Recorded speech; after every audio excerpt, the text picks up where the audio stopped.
How to become a true Christian. Telugu language part 2. యేసు దేవుని రాజ్యాన్ని బోధించాడు మరియు బోధించాడు. మొదటి భాగం క్రైస్తవులుగా మారడానికి విశ్వాసులకు బోధించడం. రెండవ భాగం క్రైస్తవులు పరిశుద్ధులుగా మారడం. నిజమైన ఆరాధకులు క్రైస్తవులు మరియు పరిశుద్ధులు ఎందుకంటే వారిలో దేవుని ఆత్మ మరియు సత్యపు ఆత్మ ఉన్నాయి. అప్పుడు మాత్రమే మీరు యోహాను 4:23లో చెప్పినట్లుగా ఆత్మతో మరియు సత్యంతో ఆరాధించగలరు. మీరు మాతృభాషలో మాట్లాడకపోతే ఆత్మతో ఆరాధించలేరు. మీరు మీ మాతృభాషలో లేదా మీరు నేర్చుకున్న భాషలో పూజిస్తే అది భౌతిక పూజ. రోమన్లు 8:8 మీ శరీరం దేవుణ్ణి సంతోషపెట్టదు. మీరు భౌతికంగా ఆరాధిస్తే మీరు యేసును ఆరాధిస్తారు. శిష్యులు యేసును ఆరాధించారు. మత్తయి 14:33లో పడవలో ఉన్నవారు వచ్చి ఆయనకు నమస్కరించి, నిజంగా నీవు దేవుని కుమారుడివి. మత్తయి 28:16-17 ప్రకారం 11 మంది శిష్యులు గలిలయలోని యేసు వారి కోసం నియమించిన పర్వతానికి వెళ్లారు. 17 వారు ఆయనను చూచి ఆయనకు నమస్కరించిరి, కాని కొందరు సందేహించారు. కాని మీరు ప్రార్థన చేసినప్పుడు మీరు యేసు నామంలో తండ్రిని ప్రార్థిస్తారు. యోహాను 14:13 మరియు కుమారునియందు తండ్రి మహిమపరచబడునట్లు మీరు నా నామమున ఏది అడిగినా అది చేస్తాను. యోహాను 16:23-24 ఇలా చెబుతోంది, మరియు ఆ రోజున మీరు నన్ను ఏమీ అడగరు. అత్యంత నిశ్చయంగా నేను మీతో చెప్తున్నాను, మీరు నా నామంలో తండ్రిని ఏది అడిగినా ఆయన మీకు ఇస్తాడు. 24 ఇప్పటివరకు మీరు నా పేరు మీద ఏమీ అడగలేదు. అడగండి మరియు మీరు పొందుతారు, మీ ఆనందం నిండి ఉంటుంది. బాప్టిస్ట్ యోహాను యేసు గురించి చెప్పిన మాట చాలా మంది విశ్వాసులకు అర్థం కాలేదు.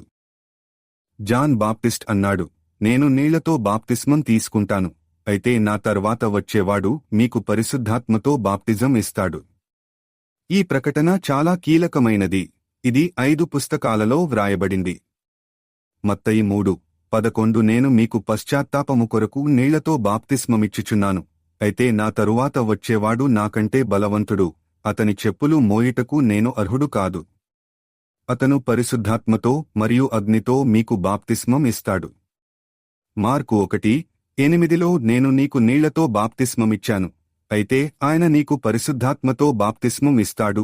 లూకా 3:16 యోహాను అందరితో ఇలా సమాధానమిచ్చాడు, నేను మీకు నీళ్లతో బాప్తిస్మమిస్తున్నాను, అయితే నాకంటే బలవంతుడు వస్తున్నాడు, అతని చెప్పుల పట్టీ విప్పడానికి నేను అర్హుడిని కాదు. అతను పరిశుద్ధాత్మతో మరియు అగ్నితో మీకు బాప్తిస్మం ఇస్తాడు. యోహాను 1:33 నాకు ఆయన తెలియదని చెప్పుచున్నది, అయితే నీళ్లతో బాప్తిస్మమిచ్చుటకై నన్ను పంపినవాడు ఆత్మ దిగివచ్చి అతనిపై నిలిచియుండుటను నీవు చూస్తున్నావో, అతడు పరిశుద్ధాత్మతో బాప్తిస్మమిచ్చువాడు అని నాతో చెప్పెను. 1:5 యోహాను నిజంగా నీళ్లతో బాప్తిస్మం తీసుకున్నాడు, అయితే మీరు చాలా రోజుల తర్వాత పవిత్రాత్మతో బాప్తిజం పొందుతారు. పరిశుద్ధాత్మతో యేసు విశ్వాసులకు బాప్తిస్మం ఇవ్వడం చాలా ముఖ్యమైనది. అప్పుడే విశ్వాసులు నిజమైన క్రైస్తవులు కాగలరు. అప్పుడే విశ్వాసులు నిజమైన ఆరాధకులు కాగలరు. అప్పుడు మాత్రమే విశ్వాసులు మాతృభాషలో మాట్లాడటం ద్వారా దేవునితో నేరుగా కనెక్ట్ కాగలరు. అప్పుడు మాత్రమే విశ్వాసులు దేవుణ్ణి తెలుసుకోగలరు, ఎందుకంటే దేవుని ఆత్మ వారిలో ఉంది. అప్పుడు మాత్రమే విశ్వాసులు శక్తిని అందుకుంటారు. అప్పుడు మాత్రమే విశ్వాసులు సెయింట్స్ అవ్వడానికి పవిత్రీకరణ ప్రక్రియ ద్వారా వెళ్లగలరు. పరిశుద్ధాత్మతో బాప్తిస్మం తీసుకున్న విశ్వాసులు ఇప్పుడు సత్యాన్ని స్వీకరించాలి మరియు సత్యాత్మ వారిలో వ్యక్తమయ్యే ముందు దానిని పాటించాలి. మీరు ఇంకా నిజమైన క్రిస్టియన్ కాదు. యేసు మత్తయి 3:15లో బాప్టిస్ట్ యోహానుతో చెప్పాడు. అది చెబుతోంది, అయితే యేసు అతనికి జవాబిచ్చి, ఇప్పుడు అలా ఉండనివ్వండి, ఎందుకంటే మనం అన్ని నీతిని నెరవేర్చడం తగినది అని చెప్పాడు. అప్పుడు అతను అనుమతించాడు. ఇది భౌతిక ధర్మం మోక్షం నుండి ఆత్మధర్మం మోక్షానికి పరివర్తన. ఇది యేసు మరియు నికోదేమస్ మధ్య జరిగిన సంభాషణకు మనలను తీసుకువస్తుంది. యోహాను 3:1-2లో యూదుల పాలకుడైన నికోదేమస్ అనే పరిసయ్యులలో ఒకడు ఉన్నాడు. 2 ఆ వ్యక్తి రాత్రివేళ యేసు దగ్గరకు వచ్చి, రబ్బీ, నీవు దేవుని దగ్గర నుండి వచ్చిన బోధకుడని మాకు తెలుసు. దేవుడు తనతో ఉంటే తప్ప నీవు చేసే ఈ సూచకాలను ఎవరూ చేయలేరు. నికోడమస్ భౌతిక ధర్మాన్ని విశ్వసించాడు మరియు ఇప్పటికీ అసలు ఆత్మను కలిగి ఉన్నాడు. తాను ఆత్మ నీతిని విశ్వసించాల్సిన అవసరం ఉందని యేసు వివరించాడు. యోహాను 3:3లో యేసు అతనితో ఇలా జవాబిచ్చాడు, నిశ్చయంగా నేను మీతో చెప్తున్నాను, ఒకడు మళ్లీ జన్మించకపోతే అతను దేవుని రాజ్యాన్ని చూడలేడు. మీరు మీ రక్షకునిగా యేసును ఆత్మీయంగా స్వీకరించాలి. మీరు ఆధ్యాత్మికంగా మళ్లీ జన్మించినప్పుడు మీరు కొత్త సృష్టి. 2 కొరింథీయులు 5:17 చెబుతుంది. కాబట్టి ఎవరైనా క్రీస్తులో ఉంటే అతను కొత్త సృష్టి, పాత విషయాలు గడిచిపోయాయి, ఇదిగో అన్నీ కొత్తగా మారాయి. మీ అసలు ఆత్మ యేసు ఆత్మ, క్రీస్తు ఆత్మలో మునిగిపోయింది. క్రీస్తు యొక్క ఆత్మ మీరు కొత్తగా సృష్టించబడిన ఆత్మకు బాప్తిజం ఇచ్చే జీవజలము. ఫిజికల్ వాటర్ బాప్తిజం అవసరం లేదు. మీరు కొత్తగా సృష్టించిన ఆత్మకు బాప్తిస్మం తీసుకోవడానికి దేవుడు ఒక మార్గాన్ని అందించాడు. 2 కొరింథీయులు 5:16 కాబట్టి ఇప్పటి నుండి మేము ఎవరినీ శరీరానుసారంగా పరిగణించము. మనము క్రీస్తును శరీరానుసారముగా ఎరిగినప్పటికిని ఇప్పుడు ఆయనను ఆ విధముగా ఎరిగియుండలేదు. రోమీయులు 8:8 ఇలా చెబుతోంది. కాబట్టి శరీరధారి అయిన వారు దేవుణ్ణి సంతోషపెట్టలేరు. జాన్ 3:3 అతను దేవుని రాజ్యాన్ని చూడలేడని యేసును దేవుని రాజ్యానికి మార్గమని సూచిస్తాడు. యోహాను 14:6లో యేసు అతనితో, నేనే మార్గమును, సత్యమును, జీవమును. నా ద్వారా తప్ప ఎవరూ తండ్రి దగ్గరకు రారు. యోహాను 3:5లో దేవుని రాజ్యంలో ఎలా ప్రవేశించాలో యేసు నికోదేమస్కు వివరించాడు. అతను ఇలా అంటాడు, అత్యంత నిశ్చయంగా నేను మీతో చెప్తున్నాను, ఒకడు నీరు మరియు ఆత్మ ద్వారా జన్మించకపోతే అతను దేవుని రాజ్యంలో ప్రవేశించలేడు. జాన్ 3:3లో యేసు నికోడెమస్కి మళ్లీ పుట్టాలని చెప్పడం నీటితో పుట్టింది అనే పదబంధాన్ని సూచిస్తుంది. మీరు మీలో క్రీస్తు ఆత్మతో ఆత్మనీతిమంతమైన విశ్వాసీ అయి ఉండాలి. యోహాను 4:అధ్యాయములో క్రీస్తు ఆత్మ జీవజలము. చాలా మంది విశ్వాసులకు యేసు ఆధ్యాత్మికంగా నీటి నుండి జన్మించాడని తెలియదు. 1 యోహాను 5:6 ఈయన నీరు మరియు రక్తము ద్వారా వచ్చినవాడు యేసుక్రీస్తు, నీటి ద్వారా మాత్రమే కాదు, నీరు మరియు రక్తం ద్వారా. మరియు ఆత్మయే సాక్ష్యమిచ్చును, ఎందుకంటే ఆత్మ సత్యము. విశ్వాసులకు సత్యం బోధించబడి సత్యపు ఆత్మను పొందినట్లయితే వారు లేఖనాలలోని సత్యాన్ని తెలుసుకుని ఉండేవారు. యోహాను 3:5లోని ఆత్మ పరిశుద్ధాత్మ. యోహాను 20:22లో పవిత్రాత్మ క్రీస్తు ఆత్మను సూచించినట్లే ఈ గ్రంథంలో పవిత్రాత్మ దేవుని ఆత్మను మరియు సత్యపు ఆత్మను సూచిస్తుంది. యేసు ఆధ్యాత్మికంగా నీటి ద్వారా వచ్చాడు మరియు ఆత్మ నీతిమంతులు నీటి నుండి జన్మించారు. దేవుని రాజ్యములో ప్రవేశించుటకు మనలో యేసును ఏర్పరచుచున్నాము. గలతీయులకు 4:19 నా చిన్నపిల్లలారా, లేఖనాన్ని విచ్ఛిన్నం చేస్తూ యోహాను 3:5 దేవుని రాజ్యంలోకి ప్రవేశించడానికి మీకు క్రీస్తు ఆత్మ, దేవుని ఆత్మ మరియు మీలోని సత్యపు ఆత్మ అవసరమని చెబుతుంది. ఇది క్రైస్తవుని నిర్వచనం. యోహాను 3:5ని అర్థం చేసుకోవడానికి యోహాను 3:6 అర్హత గల గ్రంథాన్ని విశ్వాసులు అర్థం చేసుకోలేదు. యోహాను 3:6 దేహము వలన పుట్టినది శరీరమని మరియు ఆత్మ వలన పుట్టినది ఆత్మ అని చెప్పుచున్నది. విశ్వాసులకు సత్యం గురించిన జ్ఞానం లేకపోవడం వల్ల వారు యోహాను 3:6ని గ్రహించి జాన్ 3:5కి అన్వయించలేకపోయారు. నీటి నుండి పుట్టినది భౌతిక నీటి బాప్తిజం లేదా తల్లి గర్భాన్ని సూచిస్తుందని నమ్మినవారు చెప్పారు. వారు ఆత్మతో మాంసాన్ని కలుపుతున్నారు. నీరు మరియు ఆత్మ నుండి పుట్టినది అనేది ఆత్మకు ఆత్మ. యేసు మరియు నికోదేమస్ వారి సంభాషణను యోహాను 3:5 నుండి యోహాను 3:16 వరకు కొనసాగించారు. ఇదే అంశంపై వారు చర్చించుకున్నారు. యోహాను 3:16లో దేవుడు ప్రపంచాన్ని ఎంతగానో ప్రేమించాడని, ఆయన తన ఏకైక కుమారుడిని ఇచ్చాడని, ఆయనను విశ్వసించే ప్రతి ఒక్కరూ నశించకుండా శాశ్వత జీవితాన్ని పొందాలని చెప్పారు. యోహాను 3:5లో యేసు ఇలా జవాబిచ్చాడు, నిశ్చయంగా నేను మీతో చెప్తున్నాను, నీరు మరియు ఆత్మ ద్వారా జన్మించకపోతే అతను దేవుని రాజ్యంలో ప్రవేశించలేడు. మీరు అతని ప్రకటనను విశ్వసిస్తే ఒక వ్యక్తి నీరు మరియు ఆత్మతో జన్మించకపోతే అతను దేవుని రాజ్యంలో ప్రవేశించలేడు. అప్పుడు మీరు ఆయనను విశ్వసిస్తారు అని యేసు చెప్పాడు. దేవుని రాజ్యంలో ప్రవేశించడం నిత్యజీవం. విశ్వాసులకు వారిలో సత్యం గురించిన జ్ఞానం లేనందున వారు యోహాను 3:16 పాప క్షమాపణను విశ్వసిస్తున్నట్లు చూస్తారు మరియు మీకు నిత్యజీవం ఉంది. ఇది తప్పుడు ఉపాధ్యాయుల అబద్ధం. జాన్ 3:5 మరియు జాన్ 3:16 క్రైస్తవునికి నిర్వచనాలు. నిత్యజీవం పొందాలంటే మీకు క్రీస్తు ఆత్మ, దేవుని ఆత్మ మరియు సత్యపు ఆత్మ అవసరమని ఇద్దరూ చెప్పారు. యేసు సమరయ స్త్రీతో జీవజలము గురించి మాట్లాడుతున్నాడు. యోహాను 4:13-14లో యేసు ఆమెకు ఇలా జవాబిచ్చాడు, ఈ నీరు త్రాగేవాడికి మళ్లీ దాహం వేస్తుంది. 14 కాని నేను ఇచ్చే నీళ్లు తాగేవాడికి దాహం ఉండదు. అయితే నేను అతనికి ఇవ్వబోయే నీరు అతనిలో నిత్యజీవానికి నీటి ఊటగా మారుతుంది. జీవజలము క్రీస్తు యొక్క ఆత్మ. జీవజలము నిత్యజీవములోకి ప్రవహించే నీటి ఊటగా మారినప్పుడు మీరు దేవుని ఆత్మను మరియు సత్యపు ఆత్మను మీలో పొందారు. యోహాను 7:38-39 వరకు నన్ను విశ్వసించేవాడు, లేఖనం చెప్పినట్లుగా అతని హృదయంలో నుండి జీవజల నదులు ప్రవహిస్తాయి. 39 అయితే ఆయన ఆత్మను గూర్చి ఇలా మాట్లాడాడు, ఆయనను విశ్వసించేవారు ఎవరినీ స్వీకరిస్తారు. ఎందుకంటే పరిశుద్ధాత్మ ఇంకా ఇవ్వబడలేదు, ఎందుకంటే యేసు ఇంకా మహిమపరచబడలేదు. యోహాను 4:22-23 చెబుతుంది, అయితే నిజమైన ఆరాధకులు తండ్రిని ఆత్మతో మరియు సత్యంతో ఆరాధించే సమయం వస్తోంది మరియు ఇప్పుడు వస్తోంది, ఎందుకంటే తండ్రి తనను ఆరాధించడానికి అలాంటి వారిని కోరుతున్నాడు. 24 దేవుడు ఆత్మ, ఆయనను ఆరాధించేవారు ఆత్మతో సత్యంతో ఆరాధించాలి. యేసుక్రీస్తు ఆత్మను విశ్వసించేవారు పరిశుద్ధాత్మను పొంది తండ్రిని ఆత్మతో మరియు సత్యంతో ఆరాధించే నిజమైన ఆరాధకులు అవుతారు. వారు దేవుని ఆత్మను మరియు సత్యపు ఆత్మను పొందారు.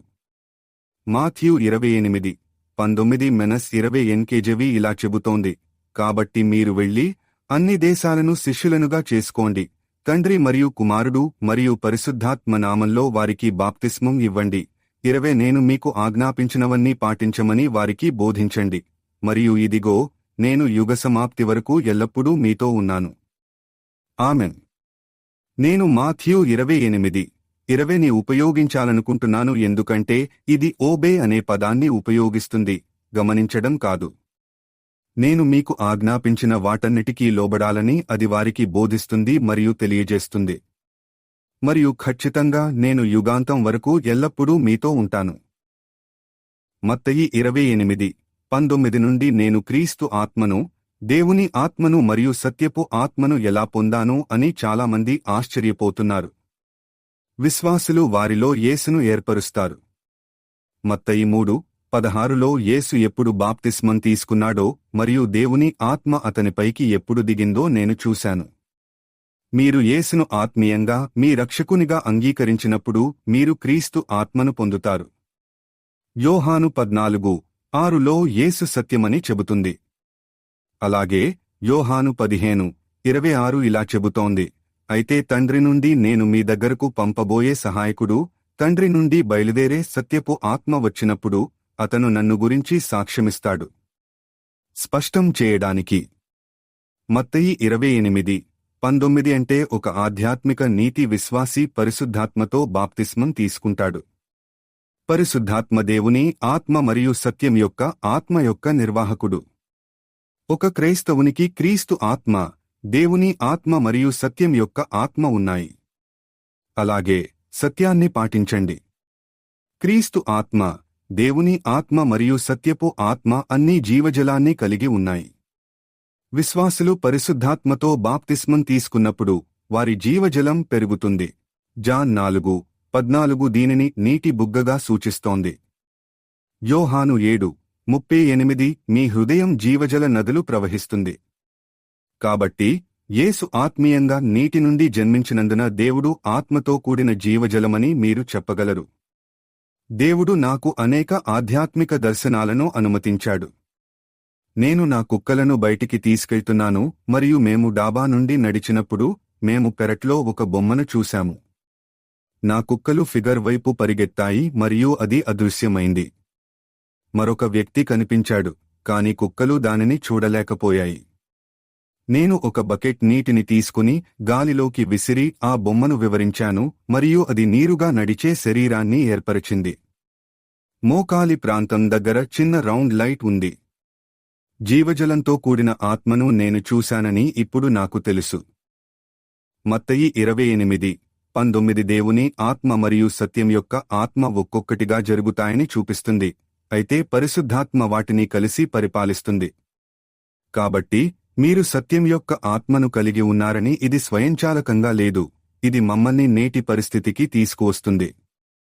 విశ్వాసులు క్రీస్తు యొక్క ఆత్మ మరియు దేవుని ఆత్మను కలిగి ఉన్నారు, అయితే ప్రారంభ చర్చిలో ఏమి జరిగిందో దాని వలన సత్యం యొక్క ఆత్మ యొక్క అభివ్యక్తి లేదు.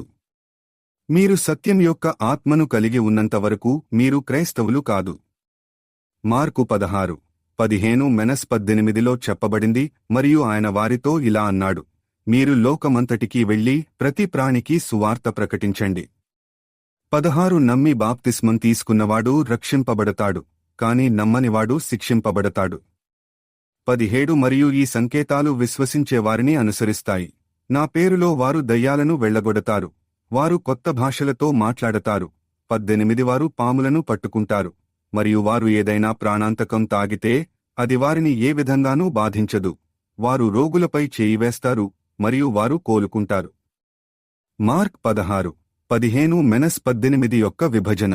విశ్వసించే వారిలో క్రీస్తు ఆత్మ ఉంది మరియు బాప్టిజం పొందింది, అంటే పవిత్రాత్మ ద్వారా బాప్టిజం, దేవుని ఆత్మ మరియు వాటిలోని సత్యం యొక్క ఆత్మ రక్షింపబడతారు.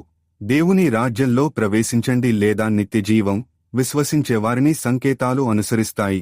కొత్త భాషలతో మాట్లాడటం అనేది విశ్వాసులు కొత్త భాషలతో మాట్లాడనందున వారు పట్టుకునే ఏకైక సంకేతం. తాను పరిశుద్ధాత్మతో బాప్తిస్మం తీసుకున్నవారు కొత్త భాషలతో మాట్లాడతారని యేసు చెప్పాడు. యేసు పునరుద్ధానం తర్వాత సమాధుల నుండి బయటకు వచ్చిన పరిశుద్ధులు కొత్త భాషలతో మాట్లాడలేదు. మత్తయి 28:19-20 మరియు మార్కు 16:15-18 ఇదే విషయం గురించి మాట్లాడుతున్నాయి. నేను ఈ విషయాన్ని విశ్వాసులకు స్పష్టం చేయాలనుకుంటున్నాను. నాలుకలతో మాట్లాడటం మిమ్మల్ని చర్చిలో లేదా మరెక్కడైనా పరిగెత్తేలా చేయదు. ఇది మీ శారీరక భావోద్వేగాలు. రోమన్లు 8:8 కాబట్టి శరీరములో ఉన్నవారు దేవుణ్ణి సంతోషపెట్టలేరు, భౌతిక అంటే మాంసం. అలాగే మీరు మాట్లాడాలా వద్దా అనే దానిపై మీకు నియంత్రణ ఉంటుంది. 1 కొరింథీయులు 14:28 చెబుతుంది, అయితే వ్యాఖ్యాత లేకపోతే అతను చర్చిలో మౌనంగా ఉండనివ్వండి మరియు అతను తనతో మరియు దేవునితో మాట్లాడనివ్వండి. 1 కొరింథీయులకు 14:2 ఇలా చెబుతోంది, ఎందుకంటే ఒక భాషలో మాట్లాడేవాడు మనుష్యులతో మాట్లాడడు, దేవునితో మాట్లాడడు, ఎందుకంటే ఎవరూ అతన్ని అర్థం చేసుకోలేరు, అయినప్పటికీ ఆత్మలో అతను రహస్యాలు మాట్లాడతాడు. భాషలో మాట్లాడటం దేవునికి చాలా ముఖ్యం.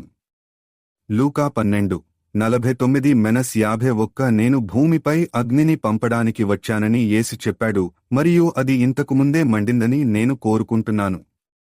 50 అయితే బాప్తిస్మం తీసుకోవడానికి నాకు బాప్తిజం ఉంది మరియు అది పూర్తయ్యే వరకు నేను ఎంత బాధలో ఉన్నాను. 51 నేను భూమ్మీద శాంతిని ఇవ్వడానికి వచ్చానని మీరు అనుకుంటున్నారా? నేను మీకు చెప్తున్నాను, అస్సలు కాదు. విభజన. లూకా 3:16-17లో యోహాను అందరితో ఇలా సమాధానమిచ్చాడు, నేను మీకు నీళ్లతో బాప్తిస్మమిచ్చాను, అయితే నాకంటే బలవంతుడు వస్తున్నాడు, అతని చెప్పుల పట్టీ విప్పడానికి నేను అర్హుడిని కాదు. అతను పరిశుద్ధాత్మతో మరియు అగ్నితో మీకు బాప్తిస్మం ఇస్తాడు. అపోస్తలుల కార్యములు 2:2-4 వరకు చెబుతుంది, మరియు అకస్మాత్తుగా ఆకాశం నుండి బలమైన గాలి వీచినట్లు ఒక శబ్దం వచ్చింది మరియు అది వారు కూర్చున్న ఇంటిని నింపింది. 3 అప్పుడు అగ్నిలాగా విభజించబడిన నాలుకలు వారికి కనిపించాయి, ఒక్కొక్కరి మీద ఒకరు కూర్చున్నారు. 4 మరియు వారిందరూ పరిశుద్ధాత్మతో నింపబడ్డారు మరియు ఆత్మ వారికి చెప్పినట్లు. యాకోబు 3:6 చెబుతోంది, మరియు నాలుక అగ్ని, అధర్మ ప్రపంచం. నాలుక మన అవయవాలలో చాలా అమర్చబడి ఉంది, అది మొత్తం శరీరాన్ని అపవిత్రం చేస్తుంది మరియు ప్రకృతి గమనానికి నిప్పు పెట్టింది మరియు అది నరకం ద్వారా కాల్చబడుతుంది.